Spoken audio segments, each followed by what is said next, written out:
Hi guys, welcome to another fashion history video. I know I haven't posted in a while. I've been a little busy, but for today's video, I am going to be talking about the fashion history of miniskirts. So I hope you guys like this video. Okay, let's start. Skirt lengths didn't rise above the knee overnight, and the miniskirt as we know it was not suddenly invented in the 1960s. Its story stretches back decades, but today we're specifically focusing on the 1890s through the 1960s, a period when fashion slowly evolved alongside society, culture, and the changing roles of women. Each era brought small but meaningful shifts, from the heavy floor-length skirts of the late 19th century to more practical, shorter styles in the early 20th century, reflecting new freedoms, mobility, and changing ideas of femininity. Clothing was never merely decorative. It was a reflection of social expectations, practicality, and the ways women express themselves.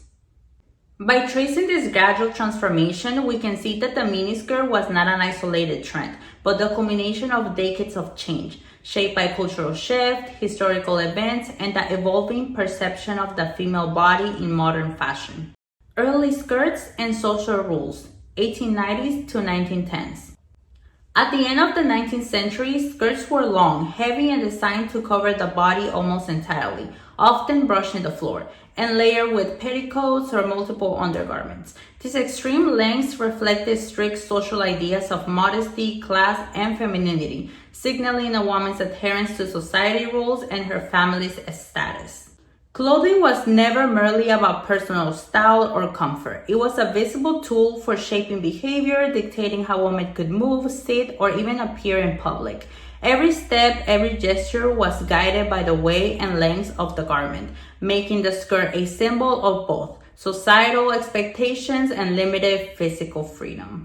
At the same time, the style subtly reinforced ideals of elegance, refinement, and restraint, establishing a foundation against which future generations will slowly challenge and reshape women's fashion. The first shift, movement and freedom, 1920s. The 1920s marked the first major break in the long-standing tradition of floor-length skirts, ushering a new era of freedom and self-expression for women. As women gained greater independence in both societal and professional spheres, their clothing began to reflect these changes. Skirts became shorter, looser, and more practical, allowing for movement during work, social gatherings, and the popular dances of the era like the Charlestons, where dancers wore loose knee-length skirts and flapper dresses that moved freely, showing off their legs and reflecting the era's new sense of freedom. For the first time, showing the lower leg was widely acceptable, symbolizing a quiet rebellion against restrictive social norms. This shift also reflected broader cultural changes. Women were embracing modernity, experimenting with fashion, and beginning to define femininity on their own terms.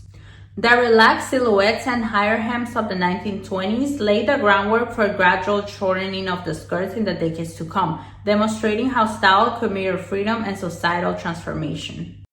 Practicality changes fashion, 1930s to 1940s. During the 1930s and especially the 1940s, practicality played a major role in fashion as economic hardship and wartime fabric rationing forced designers and women alike to simplify their clothing. Skirts became narrower and slightly shorter, often falling just below the knee, making them easier to move in while conserving fabric. Everyday outfits emphasized functionality. Tailored skirts, fitted jackets, and practical shoes allow women to work, travel, and participate in public life more comfortably than ever before.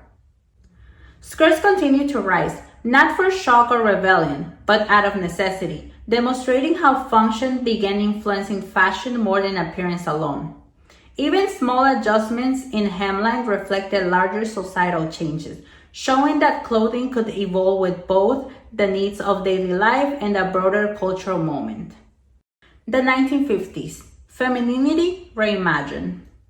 The 1950s brought back a romantic and idealized vision of femininity, defined by full skirts, cinched waists, and carefully structured silhouettes. Fashion emphasized elegance and polish, celebrating traditional ideas of womanhood while still reflecting the modern world women now lived in. However, Despite the return of volume and formality, skirts never returned to floor-length styles. Hemlines remained comfortably below or at the knee, and by this point, showing the leg had already become socially acceptable. This normalization quietly prepared society for the more dramatic changes that will soon follow, setting the stage for the radical shift in skirt length that defined the next decade. By the mid-20th century, skirt lengths had been slowly rising for decades, almost unnoticed. What followed wasn't a sudden rebellion, but the natural outcome of years of cultural change. The 1960s and the birth of the miniskirt. By the 1960s, the conditions were finally ripe for a dramatic shift in fashion. Designers such as Mary Quant in London and André Courage in Paris pushed skirt lengths decisively above the knee, introducing what would become known as the miniskirt. Closely tied to youth culture, the style symbolized independence, confidence, and a break from traditional norms. The miniskirt wasn't just a bold fashion statement. It represented a new way of thinking about women, the body, and self-expression, reflecting a generation eager to redefine identity, freedom, and modern femininity.